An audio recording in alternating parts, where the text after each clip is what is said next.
the memory of what transpired, it bears being repeated, it bears being shared.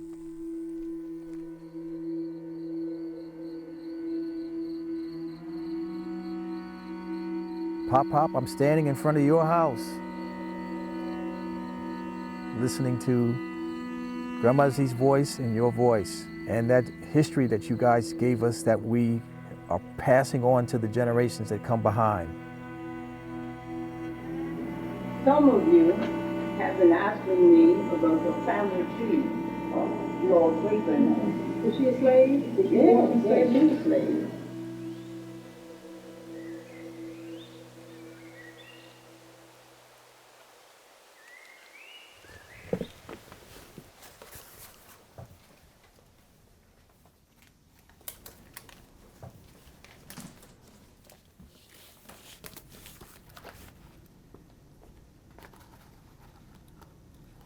This country was built on slavery, but it was written out of narratives.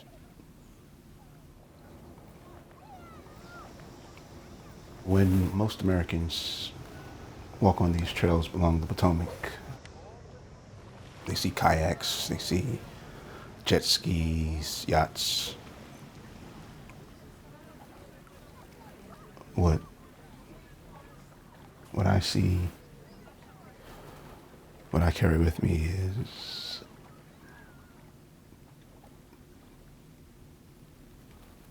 is a dark history. Where I live now is actually blocks away from where my ancestors, brothers, sisters, uncles, nieces, and nephews were shipped off to Louisiana. That were sold by the Jesuits to save Georgetown University. Georgetown University exists because the Jesuits sold human beings. The Jesuits came to America in search of religious freedom. I don't know how they could in turn steal someone else's.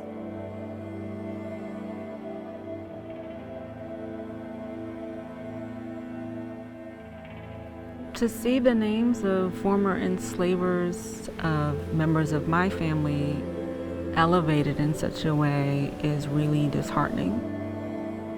The assumption is that they did great things, that everything that they did was great, and it wasn't.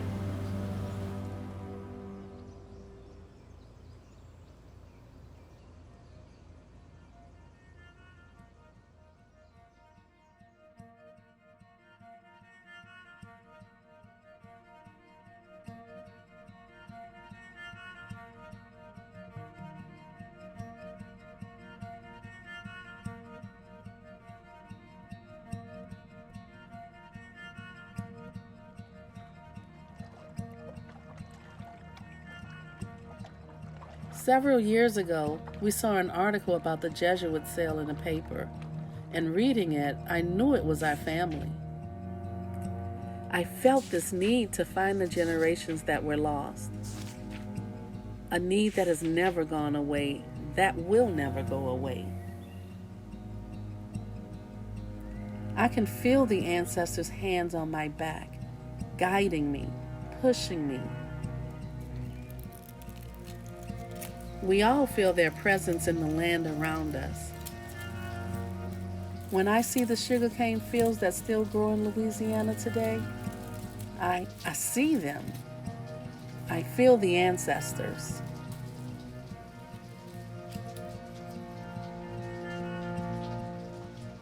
They would work from can't see to can't see, sun up to sundown, and then have to come back and feed their families and get some sleep and get up and start all over again.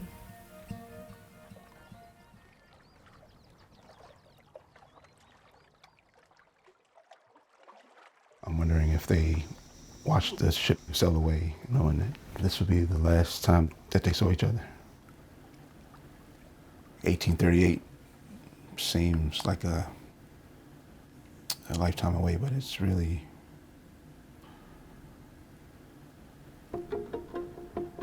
not so distant.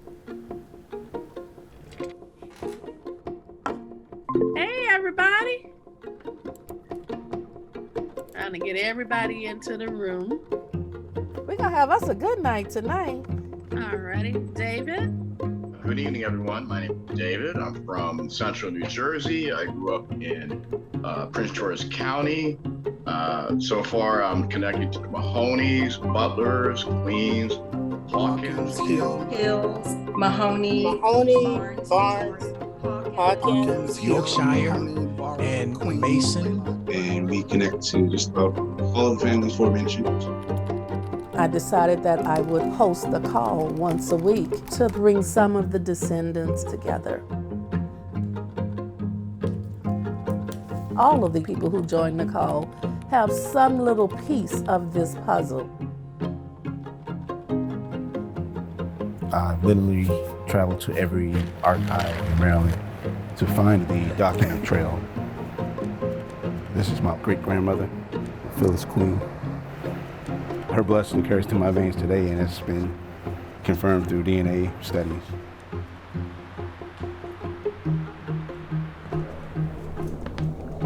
Lynn, male, age about 40 years, sickly. William, a male, age about 2 years. Oh, wow. Here I see Kitty Hawkins. My husband descends from Hawkins. As African Americans, oftentimes it's difficult to find our people within the records, and DNA helps us to go further back than we ever thought we could.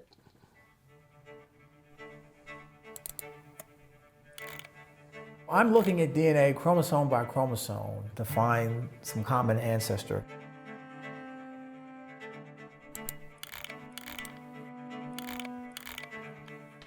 As we uncover history that was taken away, we can tell our ancestors stories on their behalf.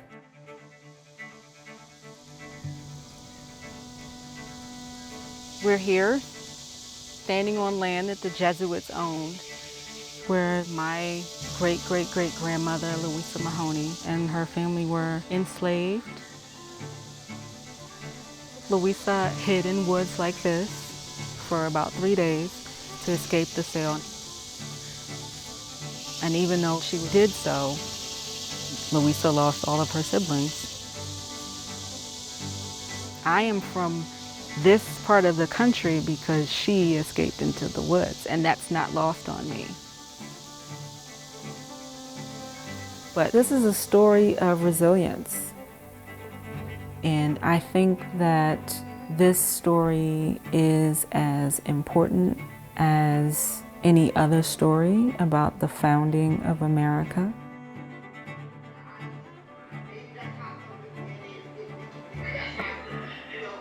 So, you see the line in the documents where they try to tell people, we try to convince them that they are happy. No, my favorite one, it says when they talk about the people who are disagreeable, I love it. Because they sound so shocked that she was disagreeable to her own enslavement. Doing these calls, it's like you're meeting your ancestors every week, learning more about the life that they lived. It's crazy that there are other people just as crazy as I am that stay up past midnight doing the same work, looking for the same people.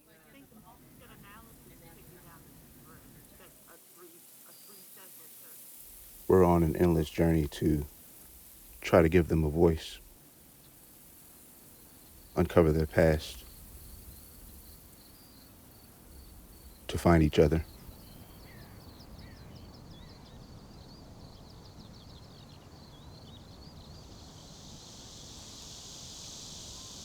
I think about what could have happened had we never been enslaved, had no one ever been sold.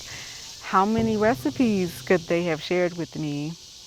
How many aunties and uncles have I missed gaining wisdom from? How many cousins? That's the pain of enslavement that I think is in all of us.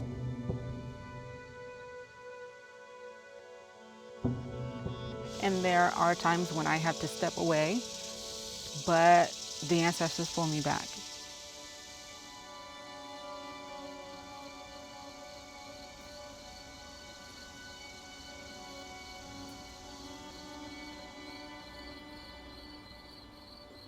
multiple Nellie Mahonies, but Right, there's so many Nellies. I don't know who I'm related to. I don't know. Everybody. I think I'm related to all of you. That's why I'm hanging out. I'm Yes, like, that's my right. family tonight. Well, y'all know it's midnight, right? That's midnight. It's past Well, no, midnight. it's 1 o'clock here.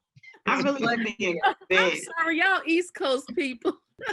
Yeah, my hope is that, it's sessions like this, it's collaboration, it's everybody coming up with a piece. It's Shelby coming up with WikiTree and Euro instead of World 9. I mean, it's all of that. It's all of that little pieces. Somebody's going to come up with the little nugget that's going to help us move the ball down the field. And if we keep pounding on it, we're going to get this wall to come down. We just got to keep pounding at it. Yeah, Mhm. that's right. I'm gonna use that forcefulness that you gave me to give my people back what they lost. How about that?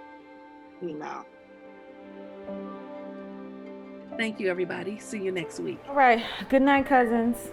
All right, good night, everybody. Have a good night. All right. Great meeting. Bye. Much love to you all. Yes, agreed.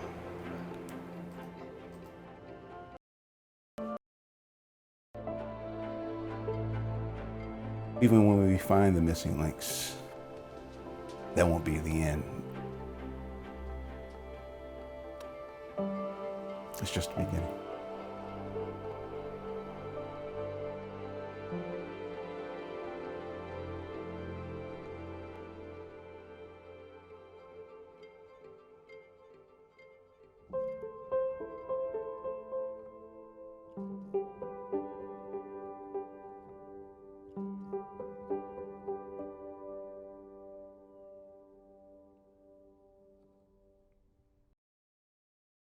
Support for Real South is provided by the ETV Endowment and the National Endowment for the Arts.